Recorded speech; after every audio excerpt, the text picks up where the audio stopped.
Hi, welcome to 2020 Tasty Treats. We're doing some applique. We're doing a whole series of different appliques this year. There's more information on the website on GourmetQuilter.com, and we're doing a whole series of appliques at the moment. We're doing in the Playroom. There's 20 to do. We have already done 8, so we're up to applique number 9 for in the Playroom. And we're just doing a slender one this time. We're doing a little rocket. So if you're already receiving the pattern from GourmetQuilter.com, you'll have something to download and print like this with all the shapes ready to trace. I've already traced and cut mine out, and we're just on a narrow background this time with just a narrow. Rockets are only narrow, it's okay. So I've already just started positioning things. So we've got this sort of red stand down here, and then this is the main rocket body, as it were, and then it's got a little lower end and a nose and 2 little windows. Fun little rocket. So just keep an eye on things like the seam allowances. This is only a narrow piece, so it fits within, but not too much within. And so then that's the little nose that goes on the top end.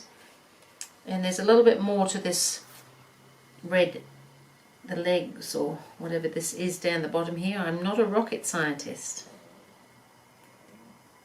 However, I like my rocket. And then there's a couple of little window portholes, or whatever they're called on a rocket. I'm not sure what they're called on a rocket. Up there. So I think that's looking pretty good. So I've got everything positioned now. Nice straightforward applique. Sometimes the simple things can be just as appealing as anything else. They have a nice little impression about them. I'm doing the free motion stitching, so I do need to have a stabilizer behind, so I'm just going to iron this on top of the cotton batting that I'm using as my stabilizer, and then I'm ready to do some stitching now. So we'll go to the sewing machine,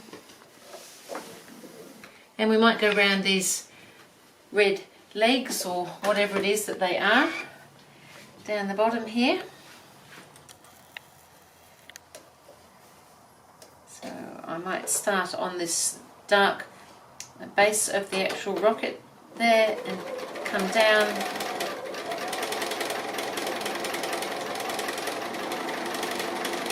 And I'm just going to go onto this centre one and come all the way around.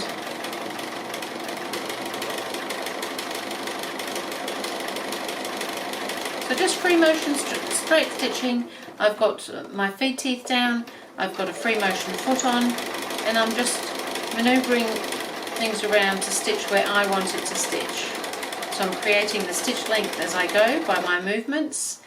Now I'm here, and I'm just going to skip back over this way again, and I'm going to go onto this other red piece over here.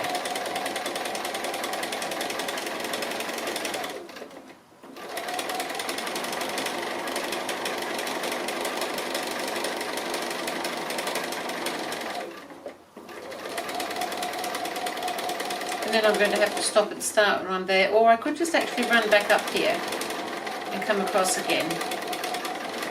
Sometimes going over the stitching that you've just done is quite helpful, because it means that you don't have to stop and start. It doesn't particularly show in the applique. So then I can come back onto this one. So I think really it's very straightforward from here on in, so I'll continue on and show you when I get to the other end. So I'm on the last little window here so that the astronaut can look out and see what the weather's doing. I don't know if the weather changes a lot when you're up in space. So that's the last little bit done. Let's give it a quick press.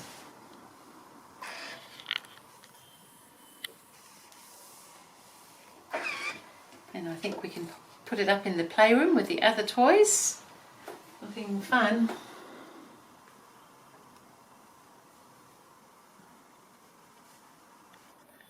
It's quite good when they're all different sizes and things. Sometimes you have a different reason to want an applique. You've got a little space or a bigger space. Whatever it is, there's a shape that will fit it. So that was in the Playroom applique number 9. So I will see you again with applique number 10.